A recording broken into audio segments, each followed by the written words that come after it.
የገጻችን ቤተሰቦች እንደምን አላችሁ?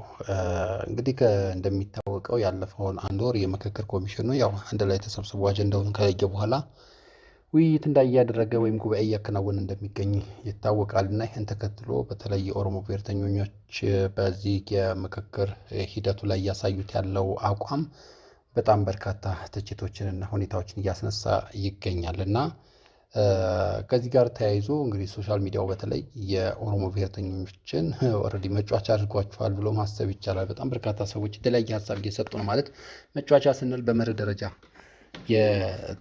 የተመላከተ ነው እንጂ ዝም ብሎ የሆነ አይደለም። ምን ለማለት ነው? በጣም በርካታ ሰዎች የተለያዩ ጽሁፎችን እያሰፈሩ ይገኛሉ። በተለይ ከአዲስ አበባ ጉዳይ ጋር ተያይዞ በጣም በርካቶች ብዙ ነገር እያሉ የሚገኙበት ሁኔታ ነው ያለው እና እነ ሙሉ አለም ገብረመድህን እነ ካሳ አንበሳው እነ ጌታቸው ሽፈራው ወዘተርፈ የመሳሰሉት ሰዎች በጣም ጥልቅ ሀሳብ በመጻፍ የሚታወቁ ናቸው። በሌላ በኩል ደግሞ ሌሎች የሚያነሱት ሀሳብ አለ። ይሆን ሆኖ ጌታቸው ይድነቃቸው ከበደም እንደዚሁ አንድ የሆነ ነገር አንስተዋል። እንግዲህ እነ ጸጋዬ አራርሳ ያመለጣቸው የ19ኛው መቶ ክፍለ ዘመን የታሪክ ትምህርት ይላል። 19ኛው መቶ ክፍለ ዘመን ላይ የነበረ ማለት ያኔ ያው በታሪክ ውስጥ የኦሮሞ መስፋፋት ተብሎ የሚታሰበው ነው እና በዛ ሂደት ውስጥ ኢትዮጵያ ያላት ራሱን የቻለ ታሪክ አለ። ያንን ታሪክ በዘነጋ መንገድ ከ100 ዓመት በፊት ተፈጸመ ስላሉት ነገር በጣም በርካታ ጊዜ የኦሮሞ ብሔርተኞች የሚያነሱት ጥያቄ አለ እና ያንን ለማስታወስ ይድነቃቸው ከበደ የጻፈው ጽሁፍ ነው በነገራችን ላይ እና እነ ጸጋዬ አራርሳ ያመለጣቸው ትምህርት በሚል ነው ሀሳቡን ያሰፈረው። እንግዲህ የኦሮሞ ሕዝብ መነሻና ጥንታዊ መኖሪያ የሚለውን በተመለከተ በ19ኛው መቶ ክፍለ ዘመን እንግዲህ ታላቅ የህዝብ እንቅስቃሴና ፍልሰት በፊት የኦሮሞ ሕዝብ ዋና መገኛ ግዛት የነበረው በደቡባዊ የኢትዮጵያ ከፍታ ቦታዎች እና በሰሜን ኬንያ አዋሳኝ ስምጥ ሸለቆ አካባቢ ነበረ።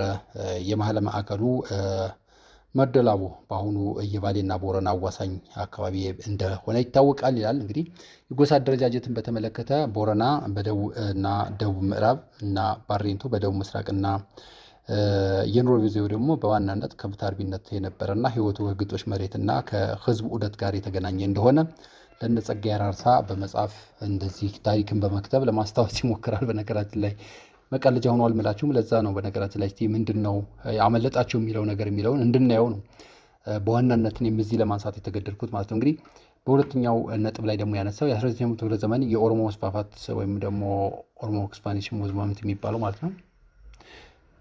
እሱን በተመለከተ ከ1520ዎቹ ጀምሮ በክርስቲያኑ የኢትዮጵያ መንግስትና በአዳሉ ሱልጣኔት አህመድ ግራኝ መካከል በነበረው አውዳሚ ጦርነት ሳቢያ እንግዲህ የተፈጠረ የኃይል ክፍተት በመጠቀም የኦሮሞ ህዝብ እንቅስቃሴ በሶስት ዋና ዋና አቅጣጫዎች ተካሂዷል በማለት ያስቀምጣል። እነ ጸጋዬ ይህን አላዩትም ማለት አይደለም፣ ነገር ግን ለማስታወስ ያህል እሱ ይህን ያስቀምጣል።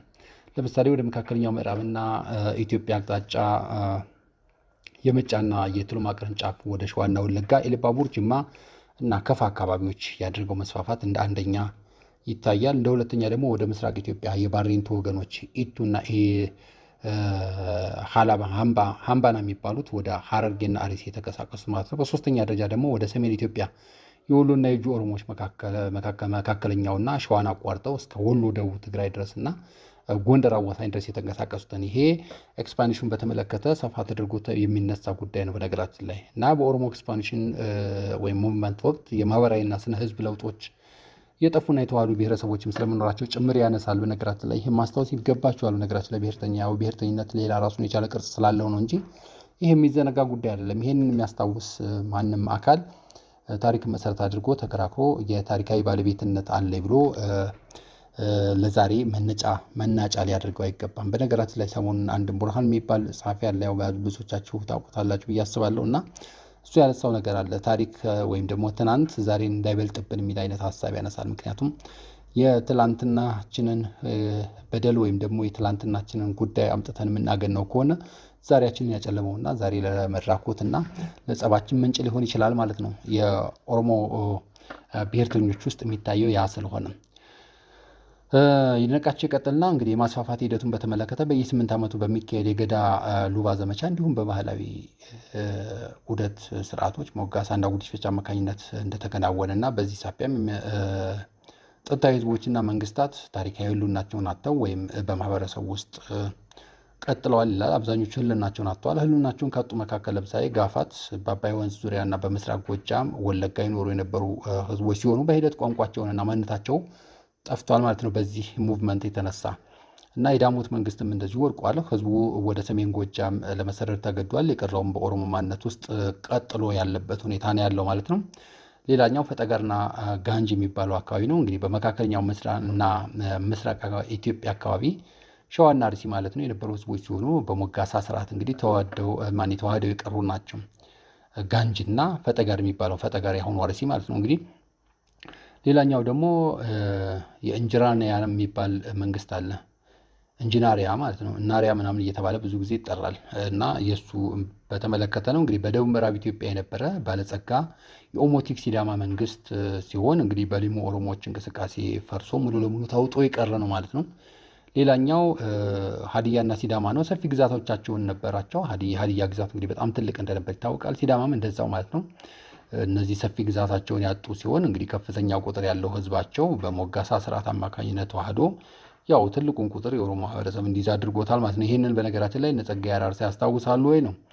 በመጨረሻ እንግዲህ ከ14ኛ መቶ ክፍለ ዘመን በፊት አዲስ አበባ የነበራት ስያሜ ያው በረራ እንደሆነ በታሪክም ጭምር የተረጋገጠ ነው እና አሁን አዲስ አበባ የምትባለው ስፍራ ከ14ኛ መቶ ክፍለ ዘመን በፊት በታሪክ ማህደሮች በረራ በሚል ስም የምትታወቅ የኢትዮጵያ ነገስታት የሰሎሞናዊ ሥርወ መንግስት ዋና ከተማና የንግድ ማዕከል እንደነበረች እንዲሁም ደግሞ እነ አፄ ዳዊት እነ አፄ ይስሐቅ እና አፄ ዘርዓ ያዕቆብ ጭምር ያሉ ነገስታት ቤተ መንግስት የሰሩበት ስፍራ እንደነበረ እና በጊዜው በአካባቢው የነበሩ ነባር ህዝቦችም የአማራ ህዝብ የመካከለኛው ሸዋ የክርስቲያን መንግስት እምብርት በመሆኑ በስፋት ይኖርበት እንደነበረ የጋፋት የጉራጌና የአገው ህዝቦችም በአሁኑ አዲስ አበባ ዙሪያ ባሉ የሸዋ ክፍሎች ማለት ነው አራቱም የሸዋ አቅጣጫዎች ምዕራብ ሸዋ፣ ምስራቅ ሸዋ፣ ሰሜን ሸዋ እና ደቡብ ሸዋ ከጥንት ጀምሮ ይኖሩበት የነበረ ሴማዊና ኩሻዊ ቋንቋ ተናጋሪዎች እንግዲህ ኩሻዊ ስንል